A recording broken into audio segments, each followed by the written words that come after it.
पत्रकार बंधूंचं मी या ठिकाणी मनापासून स्वागत करतो। सर्व पत्रकार बंधूंचं मी या ठिकाणी आपल्या सर्वांचं स्वागत करतो विथ चॅनल्स।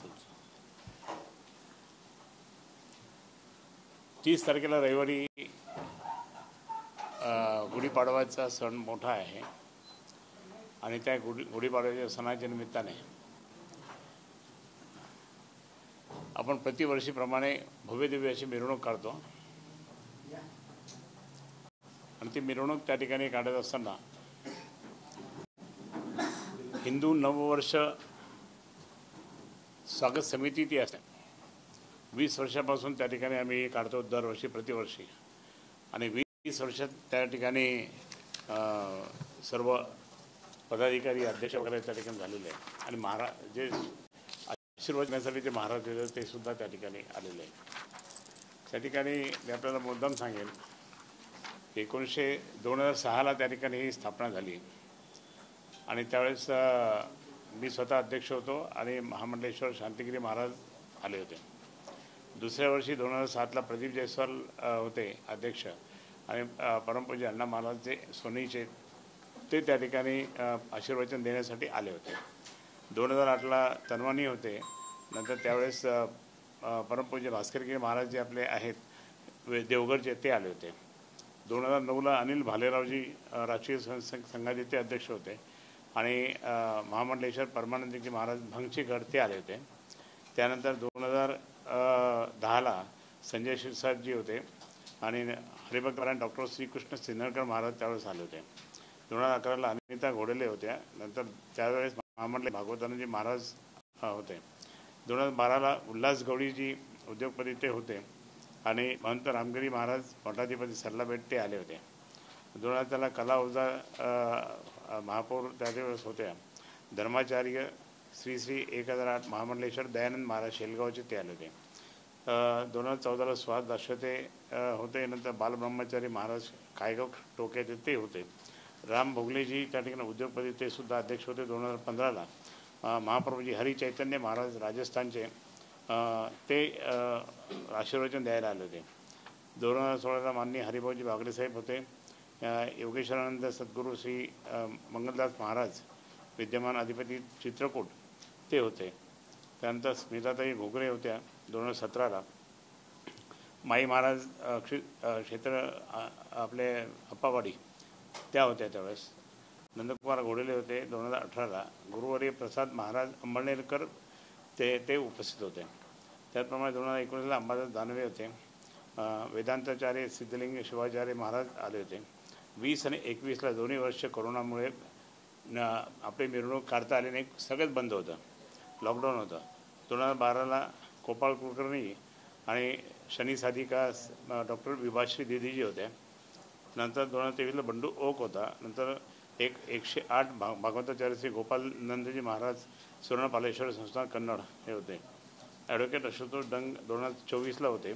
महंत शांतिदास सुखदेव महाराज त्या ठिकाणी होते। नंतर 2025ला आता रेणुकादास राजू वैद्य त्या ठिकाणी अध्यक्ष आहेत आणि त्याचप्रमाणे हरिभक्तपरायण पूज्य सद्गुरू अक्का महाराज आश्रम त्या तिथे आहेत। आणि म्हणून या सगळ्या याच्यात आपले पोस्टर नाही आणले का रे? पोस्टर नाही आणले, पोस्टरचं तो आणणार होता ना। ऋषीबाईला खुर्ची द्या ना इकडे एक। तो बारीक राव तुम्ही बसा, इकडे या। हे 20 वर्ष झालेत। 20 वर्ष आपण ही हिंदू स्वागत समिती त्या ठिकाणी आपण काढतोय आणि सर्व संप्रदाय या ठिकाणी आहेत। मग परमपूज्य गुरुमौली अण्णासाहेब मोरेंचा संप्रदाय, परमपूज्य दरिद्राचार्य महाराज यांचा संप्रदाय, त्याचप्रमाणे बाकी जितकेही संप्रदाय जितकेही समाज आहे, गुजराती समाज असेल, त्याचप्रमाणे बाकीच्या तेली समाज असेल, त्याचप्रमाणे बाकी आपले वीरशैव लिंगायत समाज आहे, असे सगळे समाजाचे प्रतिनिधी त्या ठिकाणी असतात आणि सर्व समाजाच्या प्रतिनिधींच्या माध्यमाद्वारे त्या ठिकाणी ही शोभायात्रा आपण सर्व हिंदू बांधव आणि भगिनी मोठ्या आनंदात न्यायची जातात। काही राजकीय यामध्ये काही नसतं, राजकीय आम्ही मुद्दाम त्या ठिकाणी काही आणत नाही, कारण सर्व हिंदू एकत्र आणि अनेक समिती आहे, ती समिती असल्यामुळे त्या ठिकाणी आम्ही एकत्रपणे आहोत. म्हणून आज ही मिरवणूक काढत असताना म्हणजे तुम्हाला या ठिकाणी मुद्दाम सांगतो की ज्या हरिभक्तपरायण सद्गुरू अक्का महाराज जे आहेत नाथ आश्रमाचे, ते वेरूळला त्यांचा खूप मोठा आश्रम आहे आणि त्यांचं प्रवचन कीर्तन सारखं चालू असतं. ते आपल्या जिल्ह्यातले आहे. म्हणजे आता जवळपास आपल्या जिल्ह्यातले सर्व साधू संत संपले. आता बाहेरचे त्यावेळेस पुढच्या वर्षीपासून बाहेरचे म्हणजे त्यांना विनंती करावं लागली यावाला. मिरवणूक सुरुवात ती संस्थान गणपतीपासून सुरुवात होणार आहे. संस्थान गणपती राजाबाजार ते खडकेश्वर मंदिरापर्यंत ती मिरवणूक चालणार. ही मिरवणूक शिवजयंती किंवा गणपती उत्सवासारखी थांबत जात नाही. ती सर्व त्या ठिकाणी असे लाईननी त्या ठिकाणी येतात. खूप प्रमाणात भजनी मंडळ असतं. भजनी मंडळ एकतर खामगावचे त्या ठिकाणी जे वेदशास्त्राचे जे मुलं आहेत ते येतात आणि बाकी आमच्या तातारताई त्यांचा तो ग्रुप खूप मोठा आहे. म्हणजे बालाजीनगर आणि भांदसनगरचा खूप मोठ्या महिला मोठ्या प्रमाणात त्या ठिकाणी येत असतात. दरवर्षी मिरवणुकीचा मार्ग हा शागनचा सराफा, सिटी चौक, मछलीकडा, गुलमंडी, औरंगपूर आणि खडकेश्वरला जाणार आहे. मिरवणुकीमध्ये उंट, घोडेस्वार, सजीव देखावे, निर्जीव देखावे, विविध प्रकारचे बँड, पथक, सनई घोडा, वाजंत्री पथक, तुतारी, बिगुल, गोंधळी हे सगळे असतील. प्रभू रामाच्या मूर्ती असतील आणि वेगवेगळ्या संप्रदायाचे लोक जे आहेत ते आपल्या संप्रदायाचे आहेत. उदाहरण जैन समाजाचे ते महावीर भगवानची मूर्ती असेल, बाकी चर्मकार बंधूंचे ते आहेत ते म्हणजे त्यांच्या ते याच्याप्रमाणे येतील आणि सर्व आपल्याला ह्या सगळ्या याच्यात ही मिरवणूक ही शांततेत, उत्साहात आणि अगदी संयमात येणार आहे. कुठेही काही गालबोट वगैरे लागतच नाही या मिरवणुकीला, लागू देत पण नाही. आणि ह्या मिरवणुकीमध्ये आपल्याला पोलीस प्रोटेक्शन पण नसतं. इतकं शांतपणे त्या ठिकाणी मिरवणूक असते आणि भगवे झेंडे वगैरे, हातात फलक, त्याप्रमाणे पारंपरिक वेशातले पण. आता अनेक जण त्या ठिकाणी म्हणजे ही सुरुवात आपण 20 वर्षापूर्वी जी केली होती त्याचा उद्देश असा होता, ही गुढीपाडव्याची मिरवणूक ही सकाळी असते, पण ती कुठे असते? ठाणे, मुंबई, गिरगाव, कल्याण, डोंबिवली अशा तिथे निघायच्या. पण आता जवळपास 250 शहरामध्ये या मिरवणुका निघतात. 250 शहरामध्ये. पूर्वी फक्त काही क्वचित होत्या. आपण ज्यावेळेस सुरुवात केली त्यावेळेस जवळपास 124 काहीतरी होत्या. आपले 125 होती आणि मग नंतर वाढतच गेले सगळीकडे. तर ह्या अशा याच्यामध्ये ही मिरवणूक जे काढत असताना सर्वच आपल्या पारंपरिक वेशेप्रमाणे त्या ठिकाणी येतात. गुढीपाडवा आहे त्याप्रमाणे येत असतात आणि म्हणून या सगळ्या महिला जास्तीत 9 वारी साड्या वगैरे घालून येतील आणि त्याप्रमाणे बाकी सर्व आपल्याप्रमाणे नेहमीच आम्ही येत असतो. सजीव देखावा छत्रपती शिवाजी महाराजांचा आहे, महाराणा प्रतापांचा आहे, झाशीची राणीचा आहे, राम लक्ष्मण सीता हनुमान आहे, भजनी मंडळे, वारकरी संप्रदाय, मंदिरावरचे पोस्टर्स आम्ही सगळीकडे लावलेलेच आहे. त्याचप्रमाणे बाकीचे सगळ्या सोशल मीडिया वगैरे हे ते पण आता उद्या पण सुरू होतील. रेडिओद्वारे सुद्धा येतील आणि मिरवणुकीच्या मार्गावर त्या ठिकाणी आम्ही सर्वजण बरेच लोक पिण्याच्या पाण्याची योजना, कोणी चहा, कोणी दूध, कोणी बाकीच्या आईस्क्रीम असं बरंच ठिकठिकाणी येत आहे. आज व्यापारी महासंघाच्या सर्व लोकांनी त्या ठिकाणी मोठा सपोर्ट केला. ते म्हणे की आम्ही सगळेजण त्याने तुम्ही संप्रदाय घेऊन काय, आम्ही नागरिक आहोत, आम्ही पण येतो म्हणजे या ना, कोण नाही म्हणतात. तर ते सुद्धा त्या ठिकाणी मग त्यांच्या पद्धतीने ते प्रमाणे कोणी आईस्क्रीम देणार, कोणी काय करणार असं ते चालू असतं. आणि म्हणून या सगळ्या जितक्या पण संस्था आहेत त्या सगळ्या संस्था आपल्या परीने त्या ठिकाणी येत आहेत आणि म्हणून मिरवणुकीमध्ये म्हणजे खूप मोठ्या प्रमाणात सहभाग होतील. आपल्याप्रमाणे आपल्या संप्रदाय आपल्याप्रमाणे ते वार्ताफलक आपल्याप्रमाणे त्या ठिकाणी त्यांचे जे गुरुवर्य, जसं आता नरेंद्र स्वामीच्या रथ जो असेल तिथे त्या ठिकाणी नरेंद्र महाराजांचा फोटो असेल, आसाराम बापूंचा फोटो त्यांच्या संप्रदायाचा असेल, त्यात बाकी गुरुमौली अण्णासाहेब मोरे त्यांचा संप्रदाय, इव्हन सुधांशू महाराजांचा आहे ते सुद्धा तसंच. आणि सगळ्या आपल्या संप्रदायाने ही शोभायात्रा निघणार आहे. माझी आपल्याला सर्व विनंती आहे, आपल्या लेखणीद्वारे त्या ठिकाणी ही प्रसिद्धी द्यावी. कारण नवीन वर्ष 20 वर्ष काढतो आहे तर त्याचं त्या ठिकाणी ते होईल. आणि आपल्या चॅनल्सनाही विनंती करेन मी की आपणसुद्धा त्याप्रमाणे, जसं आता सुरुवात झाली अनेक ठिकाणी दाखवण्यासाठी. मी आता परवा नवशक्ती वाचत होतो मुंबईमध्ये, तर नवशक्तीमध्ये संपूर्ण माहिती झाली होती सगळ्या याच्या, आणि त्या म्हणजे तिकडे कसं सुरुवात झाली आणि आता कुठं आहे ते. तर त्याप्रमाणे आपण सुद्धा त्या ठिकाणी आपल्या संभाजी शहरात एक सांस्कृतिक वसा आहे, एक शांतताप्रिय शहर आहे, आणि सर्व धर्मीय सर्व संप्रदाय लोक या ठिकाणी सहभागी होतात. तर ते आपण त्या ठिकाणी म्हणजे आपल्या दर्शकांना दाखवावं आणि आपली प्रसिद्धी त्या ठिकाणी या नवीन वर्षाची करावी. कारण नवीन वर्ष हे आपल्या सर्वांना 1 जानेवारी हे नवीन वर्ष नाही आहे, हे आपलं हे वर्ष आपण हिंदू धर्मीयाप्रमाणे सनातनाप्रमाणे आपण ते सुरुवात करतो. तर ते सुद्धा त्या ठिकाणी त्या येणाऱ्या नवीन वर्षाचं तुम्हाला सर्वांना खूप शुभेच्छा तर देतो मी, की तुमचं चॅनल्स तुमचे वर्तमानपत्र खूप मोठ्या प्रमाणात चालव आणि त्यातून लोकांना चांगलं मार्गदर्शन मिळावं, हेच मी या ठिकाणी प्रार्थना करतो. आपल्या सर्वांना शुभेच्छा. धन्यवाद. जय हिंद, जय महाराष्ट्र. नाही, तो नंतर घेऊन आपण. नाही नाही नाही कोणाचं याबद्दल काही म्हणायचं असेल तर पाहू. नाही अजून जरा राजकीय कशा सर्व पक्षाचे पदाधिकारी यामध्ये असतात. उदाहरणार्थ आता तुम्ही म्हणाल की पालकमंत्री कुठे, पालकमंत्री माई महाराज संस्थेतर्फे असतात. ते माई महाराज आहे ना, प्रदीप जयस्वाल हे भैयूजी महाराजांच्या संप्रदायातले असतात, डॉक्टर भागवत कराडे भगवान बाबाच्या याच्यातले असतात. आम्ही सगळ्यांना इन्व्हॉल्व केलं. राजकीय काही टाकलं नाही की शिवसेना उभाटा वगैरे वगैरे असं काही टाकलं नाही. म्हणून त्या ठिकाणी जे असेल जे येतील ते आपल्या आपल्याप्रमाणे पारंपरिक विषयात येतील. इव्हन भागवत कराड जे असतात ते लाल फेटला बांधतात, धोतर घालतात आणि हातात काठी असते त्यांच्या. असे सगळेजण त्या ठिकाणी आपल्या पेरीप्रमाणे आणि एक आपलं नवीन संस्कृती, याच्यात काही राजकारण नसतं आणि म्हणून या ठिकाणी हा एक पेहराव तसा असतो. काय नाही हे संप्रदाय असतात. आपण राजकीय पक्षांना पक्ष म्हणून नाही बोलवत, आपण संप्रदाय म्हणून बोलवतो. काल मोठी मीटिंग झाली ना आमची. काल जी मीटिंग झाली ती सर्व संप्रदाय इथे आले, सर्व संप्रदायाचे लोक होते सगळे. त्या संप्रदायाच्या लोकांमध्ये त्या ठिकाणी एखादा राजकीय कार्यकर्ता असला तो त्या संप्रदायाच्या मार्फत येत होतो. आनंदी आहे. तर ते अशाप्रमाणे त्या ठिकाणी हा राजकारणाचा भागच नाही आहे. हे सगळ्यांना आम्ही ॲडजस्ट करतो, प्रत्येक वर्षी करतो. आता पहा ना, तुम्ही यादी वाचून दाखवली तुम्हाला. जण होते काल, आता मनसे होते तरी पण ते मागच्या वेळेस अध्यक्ष होते म्हणून त्या ठिकाणी त्यांना बोलवलं होतं सुहास दाशरथींना. बाकी सगळं असं नाही ते आम्ही त्यांना कधीच बोलत नाही, कधीच बोलत नाही. आम्ही बोलवणार पण नाही. का बोलायचं?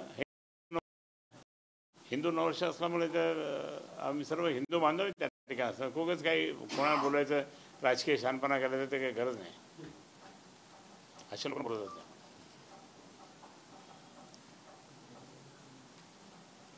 हे आहे का किती लूज मागे लावलेलं त्याला नाही, ते लावलेलं नाही, असे लूज पेपर्स नाही. लूज आणा पण ते आता वाटायला पाहिजे तुम्हाला. काय हे पोरगं पण एकदम थंड झालं. गणेश कुठे हां नाही अजून राजकीय नको, अजून काही हिंदू धर्मीय काही सांगा.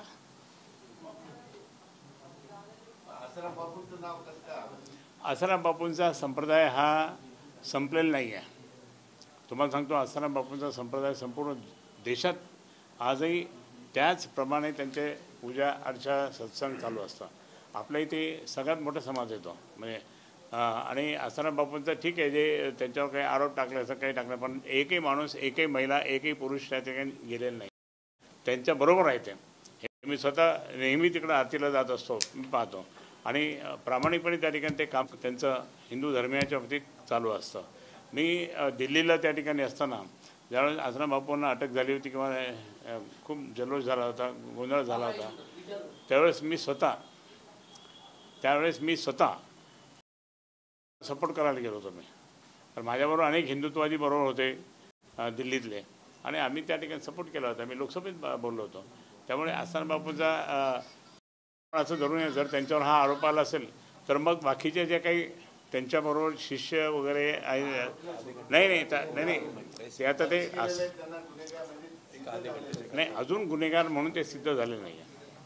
आणि म्हणून जर समजा त्या संप्रदायातून लोक गेले असतील, सोडून गेले असेल त्यांना, जर त्या संप्रदायामध्ये त्या ठिकाणी ज्या काही महिला असतील हे असतील त्या सुद्धा गेल्या असतील तर आपण असं धरून जाऊ त्यांच्यावर इफेक्ट झाला म्हणून. तर तसं काही नाही.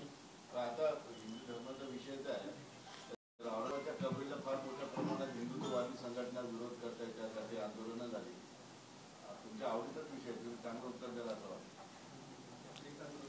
नाही, औरंगजेबाच्या बाबतीत तर आपण नेहमीच म्हणतो की तो एक क्रूर आणि तो द्वेष्ट एक राजा होता. त्याने अनेक मंदिरं तोडले, अनेक हे झालं ते झालं ते तर आहेच.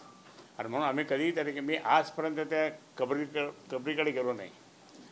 माझ्याबरोबर एक संत उभे होते, ते तरी जाऊन चादर हे करून आले, पण मी कधी गेलो नाही, आजपर्यंत मी गेलो नाही. आणि म्हणून ज्यावेळेस मी TV9 मुलाखत दिली होती, कारण दुसरे कोण दिसले नाही, ते तेवढेच आले. ते म्हटलं आमचं जर समजा इथे औरंगजेब करायला बाकी बाहेर दंगली व्हायला लागले, पण माझ्या संभाजीनगरच्या तिथे ह्या कबरीच्या बाजूलाच त्या ठिकाणी मोठं मंदिर आहे बघा, मारुतीचं मंदिर, भद्रा मारुतीला धक्का लागता कामा नाही. कारण त्यावेळेस शनिवारच्या दिवशी 50% लोक होते फक्त. जे नेहमी येणारे होते ते काय आलेच नाही, घाबरले सगळे की म्हणे इथं पोलीस आहे, इथं काय होईल, मग असं होईल, मग आम्ही कसं करायचं. तर ते उगाच त्याला उकरून काढून त्या उपयोग काय. मेला तो, गेला तो, आणि आपल्या छत्रपती शिवाजी महाराजांच्या त्या युद्धामुळे त्या ठिकाणी तो तसंच संपून गेला. आता त्याला नाही, ते आता ते मी सांगितलं ना की माननीय मुख्यमंत्री हे निर्णय घेतील कबर काढायची नाही काढायची, असं मी त्यांना सांगितलं, विनंती केली. नाही, आता ते निर्णय घेतील ना, ते निर्णय घेतील. त्यांनी जर निर्णय घेतला तर आम्हाला काही आम्ही काही बोलणार नाही. पण त्यांनी निर्णय घेतला तर ते घेतील, आम्ही काय बोलणारच नाही. आणि म्हणून या ठिकाणी मला सांगायचं असं आहे की म्हणतं कुठे औरंगजेबाला उकरून काढायचं. आपलं नवीन वर्ष त्या ठिकाणी, नवीन वर्षामध्ये आपण त्या ठिकाणी चांगली सुरुवात करूया. या महाराष्ट्राचा विकास आहे, देशाचा विकास आहे. ते आता तो त्यांचा प्रश्न आहे, हा संप्रदायाचा प्रश्न आहे, तो त्यांचा प्रश्न. म्हणून त्या ठिकाणी ते म्हणून आपल्या सर्वांना त्या ठिकाणी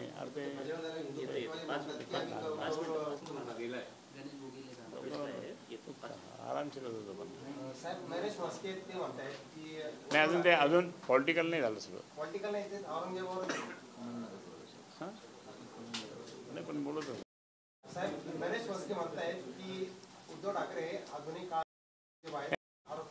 नरेश म्हस्केला अक्कल आहे का काही? उद्धव साहेब कुठे, हा कुठे? उद्धव साहेबांकडे चक्रा मारत होता आणि काही बोलायला लागला तो. म्हणून तो माणूस तो विचित्र आहे, म्हणून त्याच्याबद्दल काही बोलत नाही. त्यांनी सरळ उद्धव साहेबांच्या बाबतीत बोलणं बंद करावं, अशी माझी भूमिका आहे.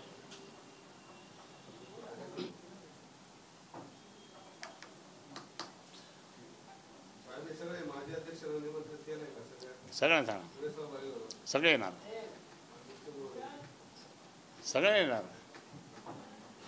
अध्यक्ष स्वतः बोलतात सगळ्यांशी. मी सगळ्यांना फोन करेन स्वतः. आणि आता माझ्या अध्यक्षांना कशा ॲडजस्ट केलं तुला माहिती आहे ना.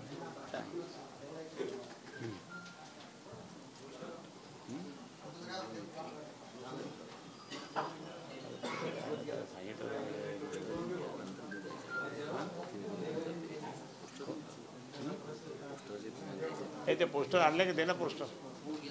अरे कुठे गेला आणायला? आपल्या गाडीत नाही का? विचित्र माणसं आहे तुम्ही.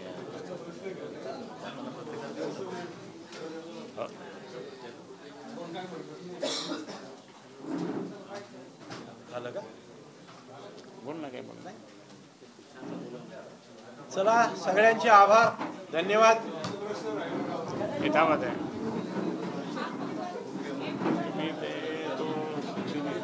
क्लास आहे माणूस, लवकर आणायला पाहिजे.